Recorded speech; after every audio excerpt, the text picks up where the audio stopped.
Vanessa Bryant, widow of basketball legend Kobe Bryant, is in the middle of a federal civil lawsuit against Los Angeles County and its sheriff's department. The lawsuit alleges Los Angeles County officials took and shared close-up photos from the helicopter crash that killed Bryant's husband, daughter, and 7 others in 2020. Cole Higgins has the latest. More than 2 years after the helicopter crash that killed NBA legend Kobe Bryant, his daughter Gianna Bryant, and 7 others, Vanessa Bryant is taking the witness stand in her federal civil lawsuit against Los Angeles County.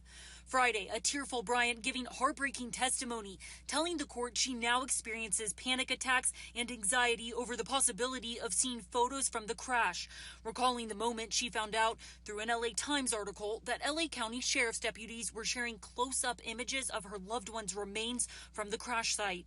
Bryant saying, quote, "I just remember not wanting to react because the girls were in the room. I wanted to run down the block and just scream. I can't escape my body. I can't escape what I feel." Bryant says she's received disturbing images on Instagram. Those were shown in the courtroom, someone using helicopter and flame emojis and threatening to leak the images of Kobe's body.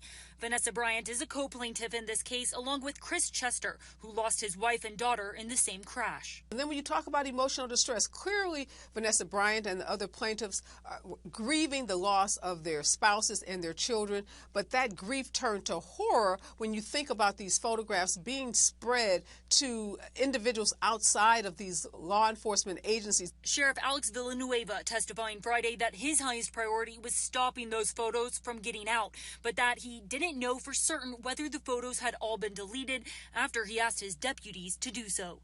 I'm Cole Higgins reporting.